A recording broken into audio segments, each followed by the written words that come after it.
Drive head coach Ivan van Rijn. Let's start with Manus, and then we'll see by a show of hands. Thanks, Manus. You can go for it. Hallo Ivan, ons hoop dat dit goed gaan. Ons jammer, ons oor die laas.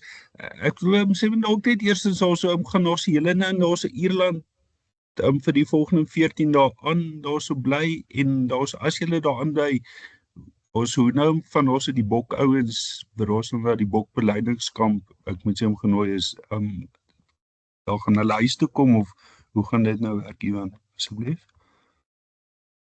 Hallo Marnus, ek moet eerlik wees, ons sal 10 bietjie later vanaand die finale call op dit maak as ons weet hoe lyk al die beserings en niggles. Daar's 'n kans dat ons hier kan bly, maar ons ook 'n kans dat ons môre kan terugvlieg. En ook niet, ek bedoel ons het nou gesien dat Frank is af en van die veld af. Wat is met hom fout, Ivan?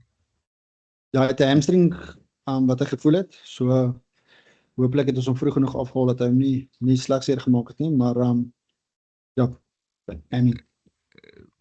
Ag en as ek nog net 'n laaste enetjie, daar's nou wel nie gewen nie, maar julle is daar se eerste keer daar's onder die boonste 8. Ek bedoel dit moet nogal 'n lekker gevoel wees alhoewel julle nie gewen het nie, Ivan. Ja, dis baie bly en baie verlig en baie trots. Maar ook frustreerd. Ek dink ons het 'n guldige geleentheid gehad om Munster vanaand te wen en ja, ongelukkig net nie so nie, maar soos jy sê, as jy kyk hoe lank die seisoen is en almal weet ons doelwit was om top 8 te kom, so regtig trots op dit. Thanks, Manus. Ross? Thanks, Nanny. So how's the coach? How's it going, Ross? Firstly, Cash, congrats, great achievement for you guys. You know, first URC playoffs and that point secures Champions Cup for next season, which must be massive. So firstly, just a word on you guys, you know, finally getting that goal that you've set every season and, you know, how big this is for the union now going forward. Yeah, thanks, Ross. Obviously, it was a goal from the beginning. I think we've gradually been getting better. Such a long season with so many challenges and ups and downs. So to come at the end of the game, end of the normal season, and to be in the top 8 is obviously proud moment for us. Hopefully we can keep on building momentum and just keep on getting better. And you know, a bit of a bittersweet tour for you guys. You know, for almost 70 minutes you were in it against Leinster last week. This week again, you guys were in it the whole game and actually probably had enough chances to get yourselves over the line. So, you know, obviously proud of the effort, but where do you think you guys sort of slipped up, especially particularly tonight, maybe with not taking those chances? Yeah, I think Leinster, we were at 68 minutes, we were in it. 1 or 2, 3 calls actually from minute 65 to 68 that could have gone the other way for us. Unfortunately didn't. We had 3 individual defensive errors and they capitalized and scored 3 tries. And then tonight, I think initially we gave them too much quick ball, and yeah, that we let them run onto us, and we took too long to recover there. But then once we fixed it, created some opportunities ourselves. Probably line out attack and more attack let us down a little bit tonight. We had some opportunities again to score 1 or 2 tries on the maul, just didn't. And in the attacking zone, lost a couple of line-outs, which then you can't apply that attacking pressure. And 2 very heavy fixtures in Ireland to finish the pool phase. Do you think you guys could have had any better, you know, preparation for that quarterfinal now back in Dublin in 2 weeks? Yeah, talk about quality opposition, talk about tough conditions, talk about quality teams that you play against, all the challenges you can find. That is definitely Leinster way, Munster way. Like I said, consistently just not good enough for us to capitalize on that, but there is also enough positives to really get excited about that opportunity. And sort of what is the plan now? Do you guys head home for a bit and then fly back early, maybe on the weekend, or will you might look to stay there? Yeah, both options are still alive. Like I said earlier, we just assessing injuries.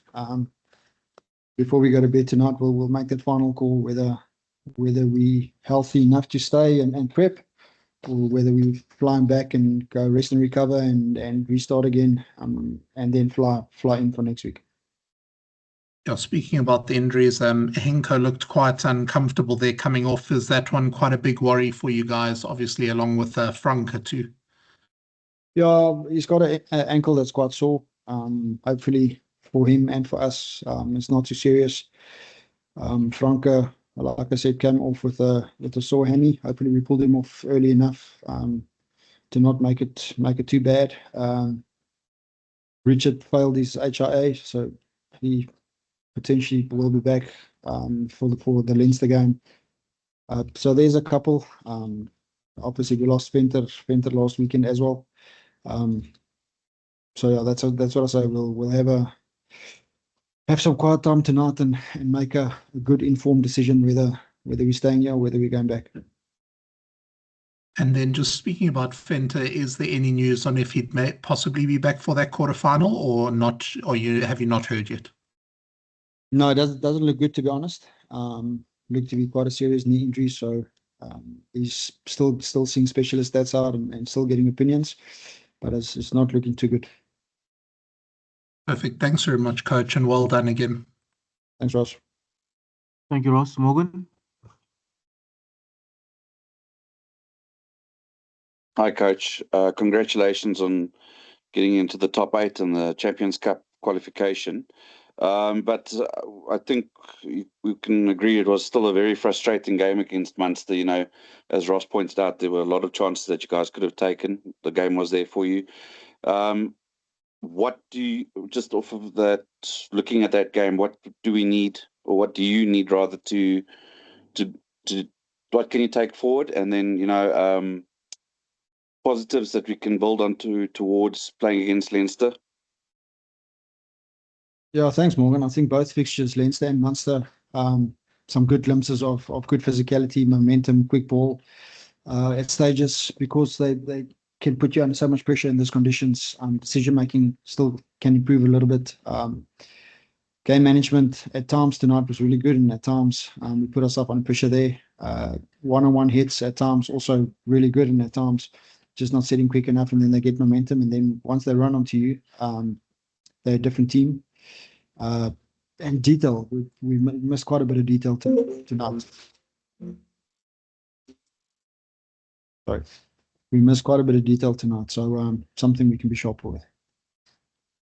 And then, Coach, then as well, you know, just how much of a disruption was the loss of Ruan Venter and Asenati during this week? Did it play into maybe a little bit of not complacency, but a bit of, you know, unpreparedness, a bit of emotion, mental fortitude regarding this game? Definitely not lackadaisy or anything. I think the whole world can see that they're part of our momentum givers and momentum stoppers. They're really special in that regard. Obviously, Asa is a senior guy. Ruan Venter is one of our handful of Springboks with a cap or two. So if you lose that kind of player, obviously he does leave a void. But also that's why we have a squad. So now it's time for someone like Siba Koma to step up, and Arif and Sebastian and all those guys to do the job for us. Thanks, Coach. Thanks, Morgan. I think we'll just close it with Carl and then Percy, and then we can call it a night, gents. Carl, you can go, and then Percy.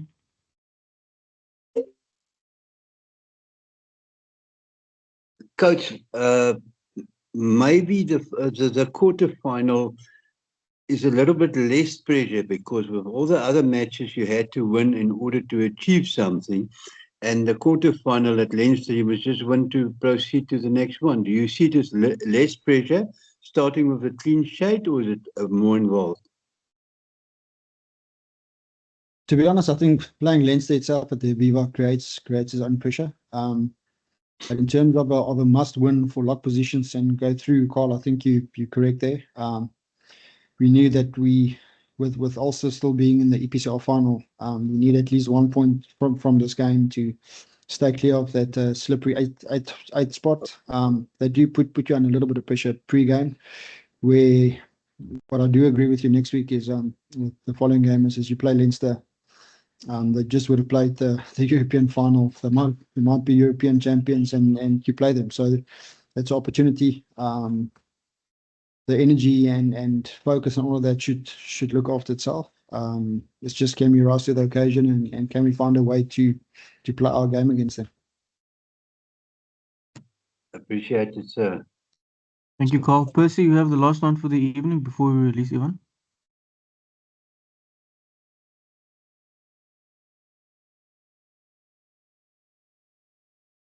Percy, on mute. Thank you so much. Nee, so, good evening, coach. Coach, jammer, net jammer.